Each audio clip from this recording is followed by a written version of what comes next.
I just hope one day my radio career, talent or not, will take me to a place with a little progressive and forward thinking. That's all I ask. One day I'd like to crack open this microphone and be able to do a show that people can follow. Well, he ain't talking about fishing. He ain't talking about racing. He ain't talking about the good book. He must be evil. That's why we have a disclaimer in the intro. Sad. Just sad. 737-9986, 1-800-738-9986, star 99.7 on the singular wireless phone. Will, come to 2644 McGavock Pike. I want to punch you in the face. Live on the air. We'll get a wireless microphone. I'll meet you out in the parking lot, and I will punch you in the face. And I'll call the police so they can promptly arrest me for assault. Maybe I can get my face in the paper. And hopefully my mugshot will be nicer than Steve McNair's. Don't they all just look so stupid when they get their mugshot taken, no matter who it is? They're like, who, me? Dorothy, you're up next on the Richard Boxman Show on WTN. Welcome in. Hi.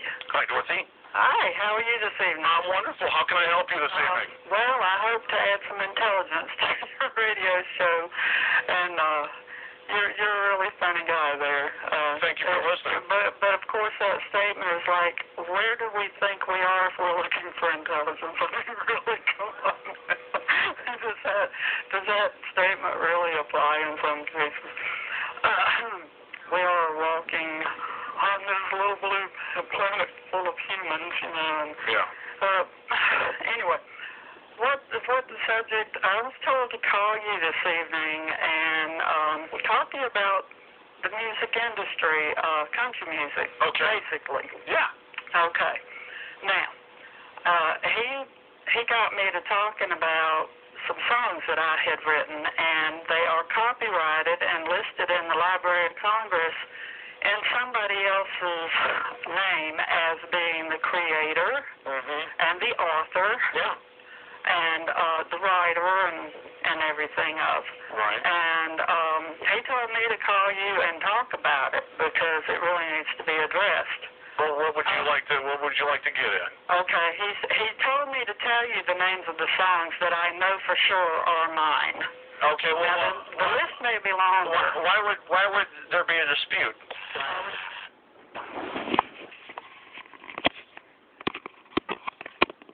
Why would there be a dispute? Because they are already copyrighted in someone else's name. So someone has stolen these songs from you? Basically, I never got any payment for any of the songs. Are you credited as being a writer? No, I am not. Well, give me three songs that I would know. Three songs that you would know. Yeah. Okay, the first two did have hard copies to them. Okay. Okay, and they were produced and released to airplay under Alabama's name. Okay, give me the songs, Dorothy. The songs were There's No Way. There's No Way. Yeah, I've heard that. Okay, and Love in the First Degree. You wrote that song? Yes, sir. Back in 1978. I think that's great. Now, how can I help you in 2003, Dorothy? In 2003, I was to tell you two of the other ones that I know for a fact. No, Dorothy. How can you help me? Yeah, because I can't really go to Music Row and ask them to pay you back money. You'd have to get a lawyer for that. Well, I signed up with BMI, and those documents were sent off last Tuesday, so they should have arrived in New York. Well, that is a matter that is legal and will be dealt with in the court system. Now, how can I help? How can I help you tonight? I guess you can help me by listening to a small smidgen of a song that I wrote, just to let you know how my music prowess and songwriting is. What is your ultimate goal, Dorothy, that I can get you a record deal? No, sir. I want to be paid for the songs that are already out there. I see. They have been produced, published, and released to airplay. I don't want a court date. It doesn't have to go that way. Well, Dorothy, we can't do that because of copyright. This is mine. No, but I can't do that without proof. You'd actually have. No. Dorothy, I can't do it. You'd have to fax it to me. We'd have to get a notary public. It'd get real messy. This would be worse than a divorce with children. Just can't do it. It would be uglier than sin. Yeah, it really would. What is her problem? What is her problem? I done wrote that song. Well, okay, I can go around saying I wrote, let me pick a song. I wrote Mean Street from Fair Warning, Van Halen. I wrote that song. You see, a gun is real easy in this desperate part of town, turns you from hunted into hunter, gonna hunt somebody down. I wrote that. They didn't give me any credit. Because everything had to be Dave and Alex and Eddie and Michael. I never got any credit. Or in Unchained, when the guy leans over and says, "Come on, Dave, give me a break. Hey, one break coming up." I wrote that. Wow. Yeah, I really did. I am in the presence of a writing god. Yeah. Oh, gosh, let me talk to some people. Can we play your songs? No, because copyright, it would be real messy. We go to Robin. You're on the Richard Boxman Show on WTN. Welcome in, Robin. Hey, thanks a lot. I just want to agree with you about people being stupid. I mean, case in point, Dorothy. But I mean, if you're against stupidity, you have to hate people. There's no other way.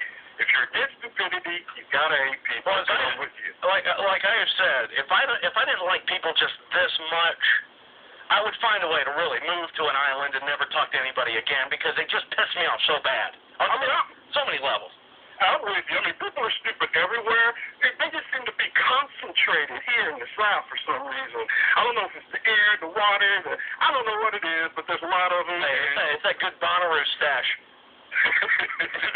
Okay, I'm out. Just let me just say a word up to you. Thank you, Robin. Word up to you, sir. When I was a little kid listening to the radio, going, I want to be one of those guys that talks on the radio. I just never thought that would be something that would come up on the show. Peace out. Much love. Word. Holla. Mike, you're up next on the Richard Boxman Show on Super Talk 99.7 WTN. Hello, Mike. How's it going, Richard? Wonderful. Thank you for the call. Well, I think Dorothy was one of those people that's trying to call up like your other radio show and get stuff played on the air. I think that was her scam. I think so, too. It didn't work with me. I'm too smart. You picked right up on that. First of all, love the show. Thank you. Even though I have no talent. But thank you for bearing with me. Yeah, that guy was dead wrong. Well, here's what I don't get. This is why I got so fumed, Mike, was if you don't think I have any talent, then why is your stupid ass calling my show? And they do that all the time. I love these people that will email my boss and go, "It's the most offensive, dirty, I can't believe you let that stuff on the air. I listened for 2 hours the other night, and he said this and this and this and this and this." I just never understood the power that I can have over these ignorant grits, that if you don't like the show, there are 30 other radio stations piping in out of Nashville. Go listen to Zonfearmaster, the Pan Flute, on Mix 92.9 and hear 15 promos about their morning show. I mean, do it. Here's the Delilah sad stories on Oh, yes, I have, 7 kids that I adopted, and I'm 80. And it sounds like Dave Ramsey, but on like some Quaaludes. Well, the question I was going to say about stupid people, we have got a new movie theater that just opened here in Dixon. I don't even know if you know where Dixon's at. Yes, I do, absolutely. I've lived in Nashville for 12 years. Well, okay. Well, I didn't know if you could venture out very far. Oh, sure, the booming metropolis. Right. Well, the whole thing with the movie theaters now, you go to a movie theater, you try to escape the stupid people all week long. Now you got the rednecks here in Dixon with their cell phones going off, carrying on all kinds of conversations. Where is that going to end? I think somebody's actually going to get shot over the cell phone thing. Oh, I think it'll happen. So, I don't know. Oops, I forgot to turn my mic off. Hey, they're turning your phone off. Come on. Jeez. What's going on? Jeez. No, it's Christian's phone going on. Oh, okay. Well, I thought my battery was going dead. He's meeting some hoes after the broadcast. He's just trying to line the spot up. Christian throws it down, major style. Yeah. Dorothy was talking so long on the phone. Next time you go to the Purple Onion, look in the amateur rack. You'll see Christian hanging there. There you go. There's no question. You guys have a good night. Hey, thanks, Mike, for the call. I appreciate it. Thank you. 7